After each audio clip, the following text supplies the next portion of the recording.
अस्सलाम वालेकुम दोस्तانو नई वीडियो د मशहوري فلمي اداکارې خورشید جهان باره کې ده. خورشید جهان ولې اولنې خاوند پرېښود او بیا د اسماعیل شاهي سره واده وکړو، هغې اوس دغه فلمي دنیا ولې پرېښې ده او فلمونو ته هغه څنګه راغلې ده، دغه ټول معلومات درته په دې ویډیو کې درکوم. دوستانو خورشید جهان چې د پېښور سره تعلق لرلو او هغې د بلیک اینډ وایټ فلمونو په دور کې دغه فلمونو ته انټري کړې وه. کله هم چې د پښتو په فلمونو زوال راغلی و او دغه غلط فلمونه ریلیز کېدل، نو په دغه دوران کې خورشید جهان هم په دغه فلمونو کې ډیر کار کړی، لکه د صبا شاهین په شانتي یا د یاسمین خان په شانتي هغې هم نیم چا لباس اچولی او په دغه فلمونو کې به هغې کار کولو او هغې بلها شهرت د دغه نه پیدا کړی. دوستانو هغې په دغه دوران کې ډیر زیات فلمونه وکړل چې د مشهورو ویلنانو او هیروګانو سره هغه کار شوله او هر قسمه سین هغې وکړلو او هغې ځان ته یو خپل نوم پیدا کړلو. کله هم چې د پښتو انډسټري په ښه طرف روانه شوله، نو په دغه وجه اسماعیل شاهد هم یو فلم کې کاست شو چې هغې مقابل کې ورسره خورشید جهان و. د دغه فلم په سیټ باندې د دواړو ملاقات وشو او خبره تر دې حده ورسېدله چې د دواړو لو افیر شروع شولو.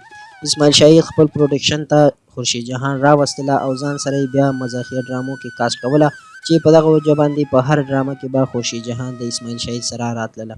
اسماعیل شاهد چې یو ښه اداکار او یو ښه انسان هم دی، نو خورشید جهان ته یې د واده اپر وکړو. خورشید جهان هم چې هغه کامیابۍ ترلاسه کړې وي، نو د دغه واده نه انکار ونه کړو او د دواړو واده وشو. دوستانو یاد دې وي چې دغه د اسماعیل شاهي دویم واده و او د خورشید جهان سره یې نکاح وتړله.